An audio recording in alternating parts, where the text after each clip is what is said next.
salut! Astăzi este 16 aprilie 2021. După cum a nins o săptămână întreagă și temperatura a scăzut odată, eu am hotărât să mai ies odată la schiat. Iată, vedeți din urma mea zăpadă naturală și munți acoperiți cu zăpadă.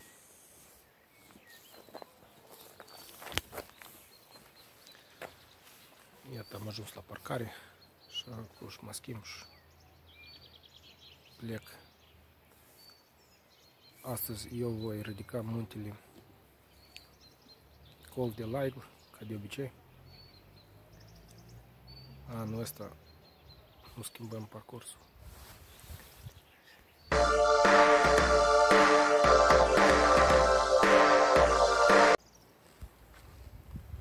Iată, eu m-am schimbat, am pregătit schiurile, astăzi cu schiurile nordic, că e zăpadă naturală. Și acum mă pornesc. Astăzi voi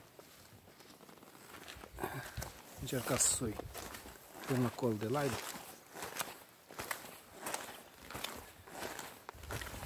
Timpul e cam reci, sunt arătat la termometru la mașină minus 2 grade. Bate vântul, dar acum și mergem puțin și ne încălțim.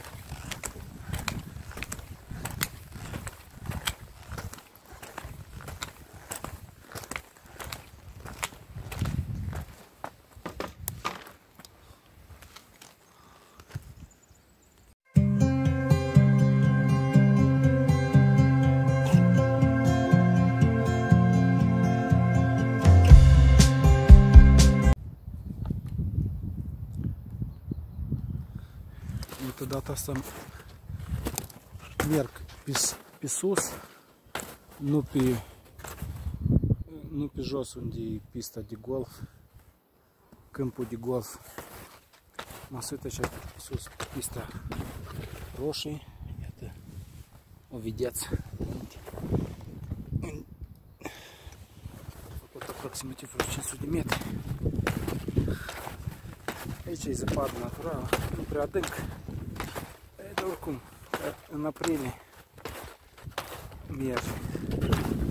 Nu m-am mai gândit că mai vine încă o dată.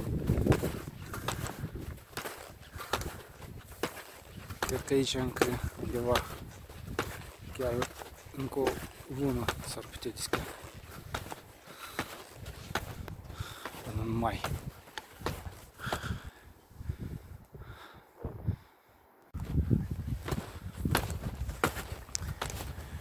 Iată înainte un deal.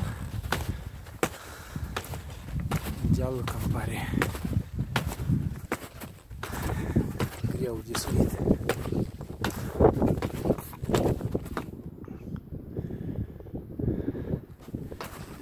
Da, am ridicat multe dealuri, am ridicat și pe asta.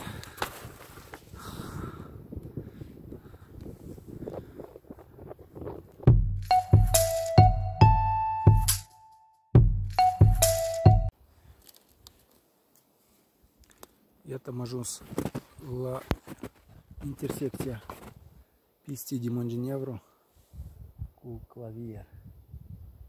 Și aici am luat decizia să merg pe pista italiană cu Clavier. Nu-i prea înzăpezit. Iată, vedeți că este o parte de pământ, teren,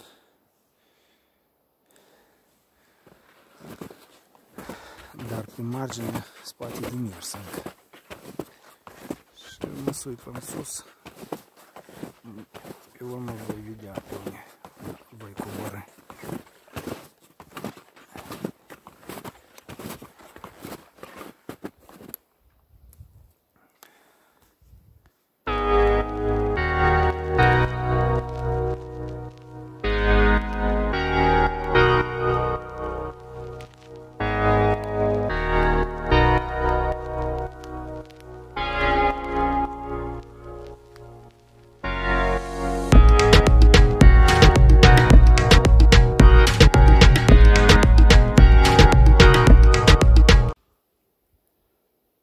Iată, eu sunt pe pista neagră. M-am oprit puțin. Mai fac o pauză. Încă mai am încă jumătate să urc. Aici o zăpadă. Nu ca în februarie. Soarele a ieșit. Temperatura din minus s-a schimbat în plus. Și am oprit pe un gâdicai. Să treacă o băsală. Iată, înainte se vede satul Mongenevru, un roșel. Și frontiera Franței cu Italia.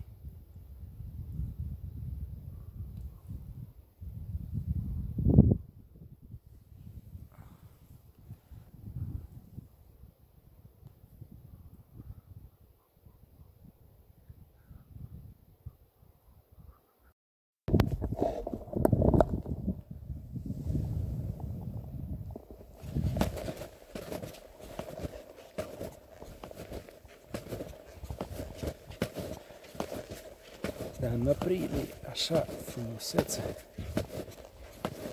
eu încă n-am întâlnit. Așa umăr moale.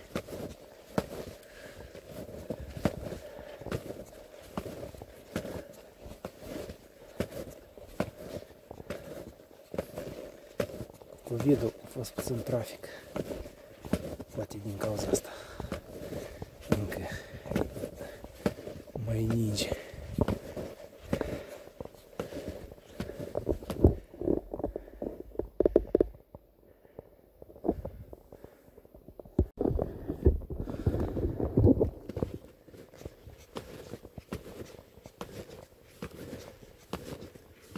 Undeva am ajuns la kilometru 2.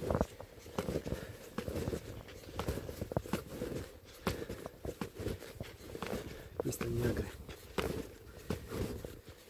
de clavier.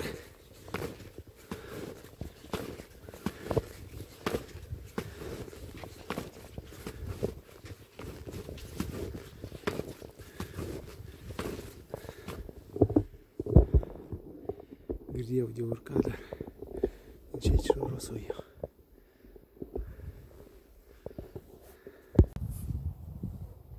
Iată, eu am ridicat pista neagră.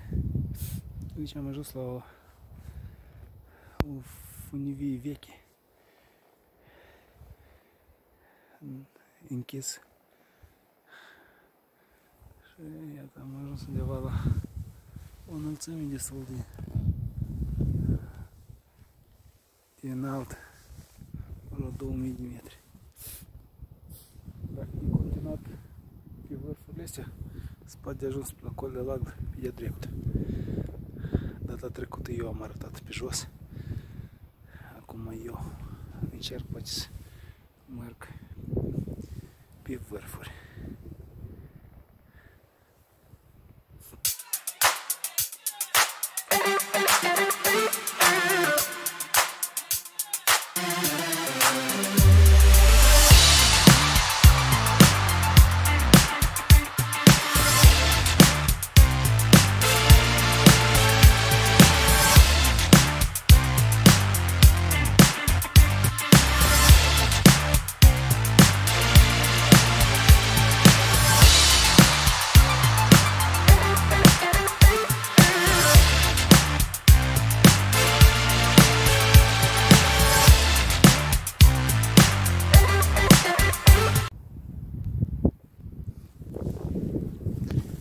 Iată, am suit, am urcat după pista neagră, încă un deal ca pista neagră. Și continuă drumul pe vârful muntelui chiar. Aici, dacă undeva 1,5 km mai merg, ajung la col de Laigle, roș de Laigle. Un drum nou, necunoscut de mine, prima dată îl fac. Dar aici sunt deja multe urme de schiorilor, e ușor de întors înapoi pe urme.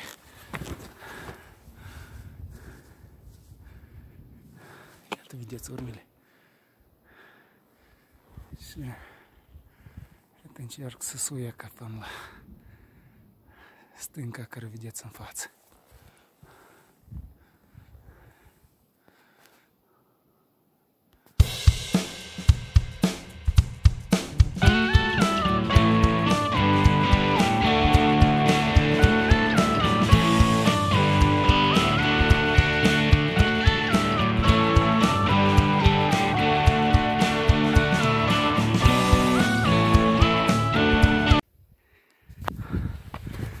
Iată, am ajuns sus la petroiul care l-am văzut.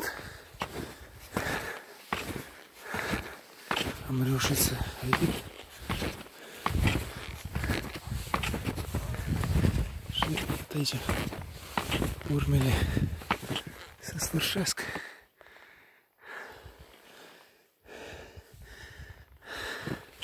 Dați noi să luăm înainte. De unde ajungem. Da, încolo nu e ușor.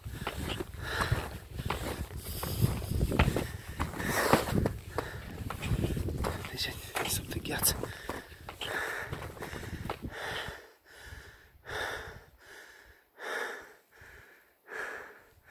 Mai bine de coborâre.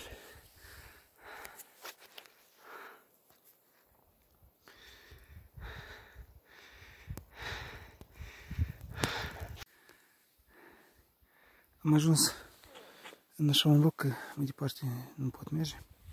Trebuie să mă opresc. Cred că mă întorc înapoi la mașină.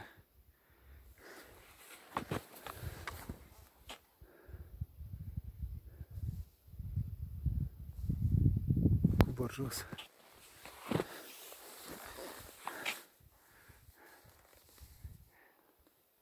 Aici fac o pauză și filmăm acasă.